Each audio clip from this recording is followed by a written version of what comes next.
ఇప్పుడు అక్కడ creativity of a troller అంటే ఇప్పుడు మీమ్స్ లేకపోతే ఏదో కట్ చేస్తాడు, లేకపోతే ఏదో ఒక సాంగ్ దేని మీద జక్స్టపోజ్ చేస్తాడు, లేకపోతే ఒక phrasing how he says what he has to say, everything about it is creative. ఇప్పుడు కార్టూన్స్ ఉన్నాయి, cartoons primary purpose is to hurt someone. Joke అనేది ఏంటి, ఎవరో అక్కడ మీద వేయకపోతే జోక్ అవ్వదు. ఇప్పుడు నాకు ఒకటి గుర్తుంది ఏంటంటే, మన ఈనాడులో ఎన్టీ రామారావు వెన్నుపోటు పొడిచారు కదా ఆ టైంలో, నాదెళ్ల భాస్కరరావు వెన్నుపోటు పొడిచినప్పుడు నేను ఒక కార్టూన్ గుర్తుంది.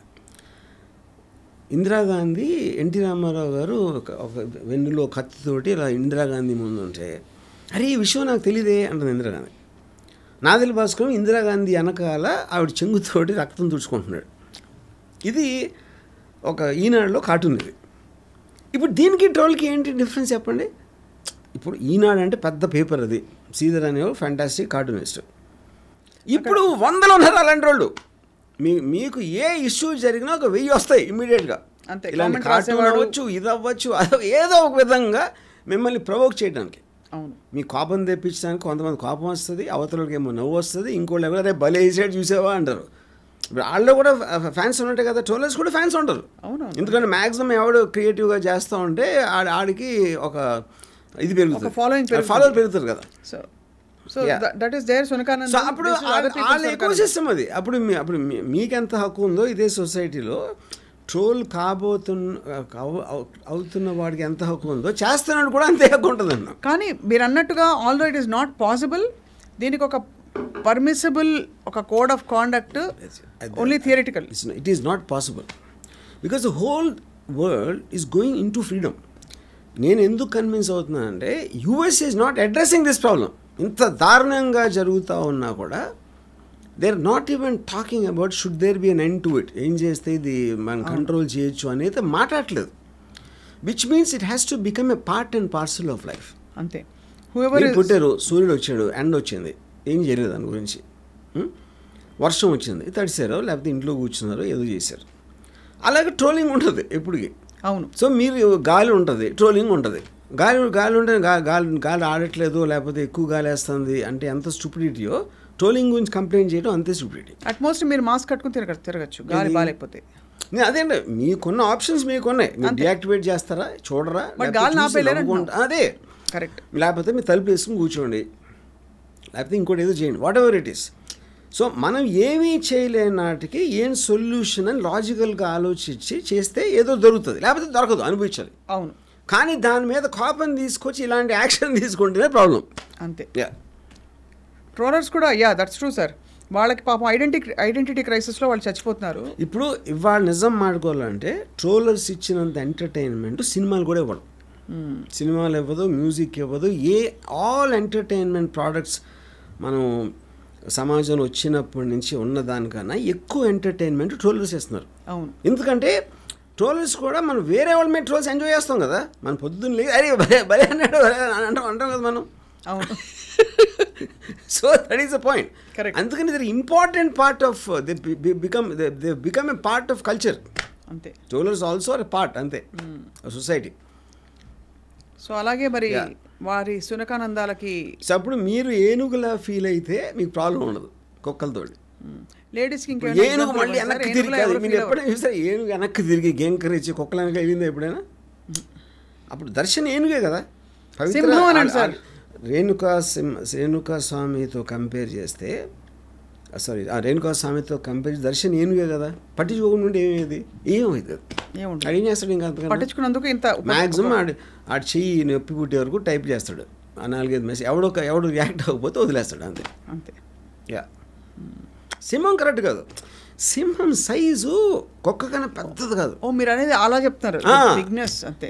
ఏనుగు ఇప్పుడు సింహం వెనక్కి తిరుగుతుంది, సింహం డెఫినెట్గా ఏదో టైం, ఎందుకంటే దాని size comparatively it is not so much large like elephant.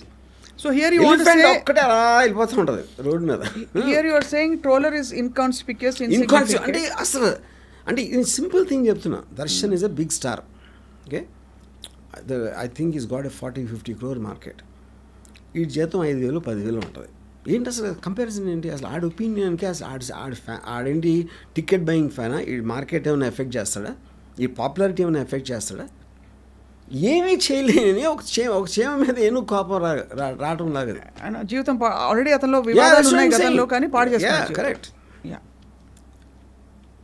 చాలా valuable and very very insightful. Actually look at what is happening.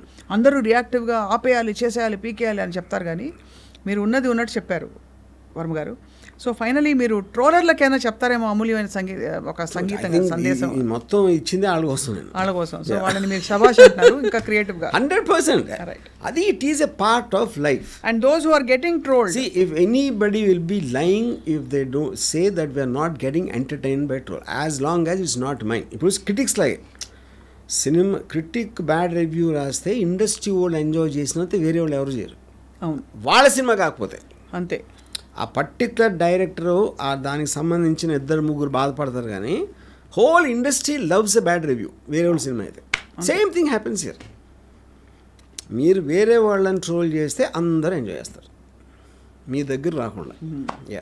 అంతే. That itself proves no one takes it seriously. And మీరేమో trolls చూడరు అసలు. మీరు ఒకసారి నేను trolls చూడొచ్చు, కానీ నాకు అంటే నాకు ట్రోల్స్ నేను చూడను, బట్ నాకు పంపిస్తారు ఎవరో స్క్రీన్ షాట్ ఏదో పంపిస్తారు. అండ్ ఐల్ ఆల్వేస్ లాఫ్, ఎందుకంటే ఆడి క్రియేటివిటీకి. అంతేగా. ఇందాక చెప్పాను కదా, అరే సిగ్గు లేదరా నా కొడక అని బూతులు తిట్టి ఒక నీ కూతురు వయసు దాంతో పట్టుకుని డాన్స్ చేస్తావురా అని పెట్టేది అనుకోండి. ఇప్పుడు నేను నా మైండ్లో ఏమనుకుంటాను, నా స్టేజ్లో నా కూతురు వయసుతో చేసాను, నాకు అంత అదృష్టం ఉంది, లేకపోతే నా life style I take a pride అని నేను అనుకుంటా. సో ఇప్పుడు ఏంటంటే, ఇప్పుడు నేను ఏనుగునని ఎందుకు అంటున్నాను, సైజ్ మొలను కాదు, నాకు అండర్స్టాండింగ్లో వాడికన్నా చాలా పెద్ద అండర్స్టాండింగ్ అనేది నాకు ఏనుగుతో కనెక్ట్ అవుతాను. మీ ఏనుగునేస్తే అందులో ఉంది. అది సో ఏనుగు ఇస్ నాట్ అబౌట్ సైజ్, లేకపోతే మీ డబ్బా, లేకపోతే దర్శనం అంత డబ్బు ఉందా, అది కాదు పాయింట్. మీ మైండ్లో maturity of understanding the cause. Which comes with a lot of exposure, lot of understanding that public spaces లో ఉన్న వాళ్ళకి తప్పు అని. మళ్ళీ నేను దాని ఒక I understand what you mean sir. So finally ట్రోలర్స్కి మీరైతే పాపం అకామిడేట్ దెమ్ అని ప్రజలకి, ప్రేక్షకులకి. I think the important part of life, Anna. See, the very fact we are enjoying the trolls itself means you are acknowledging their existence, right, and their importance. And trolleys అంటే ఎవరి మీద అయితే trolls జరుగుతున్నాయో వాళ్ళకి ఏం చెప్తారు, వాళ్ళకి చెప్పారు కదా, ఒక అంటే అరే భలే అన్నాడు అంటే అయిపోయింది. ఇప్పుడు మీరు నన్ను తిట్టారు అనుకోండి, ఒక బూత్ మాట, అరే భలే అన్నవే అంటే అయిపోయింది కదా. That is a befitting reply. నేను ఎమోషనల్గా రియాక్ట్ అయినప్పుడు you won, because that is what your intention is. అంతేగా.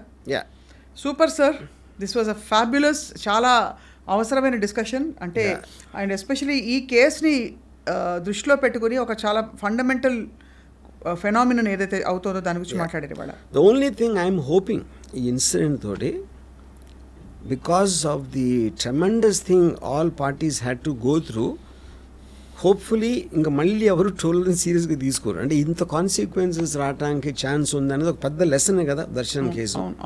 ఇప్పుడు రేపు పొద్దున్న ఏదైనా సెలబ్రిటీ, పొలిటికల్ కానీ ఫిల్మ్ కానీ ఎవరైనా కానీ ఒక ట్రోలర్ మీద యాక్షన్ తీసుకోవాలని ట్రై చేస్తే బెడిసి కొడితే ఇంత దూరం వెళ్తుంది అనేది ఒక లెసన్గా పనిచేస్తుంది అనేది నా హోప్. నేను ఆశిస్తున్నా. రైట్. అండ్ ఐ థింక్ అప్పుడు ట్రోలర్స్ బాగుంటారు, మనం బాగుంటాం.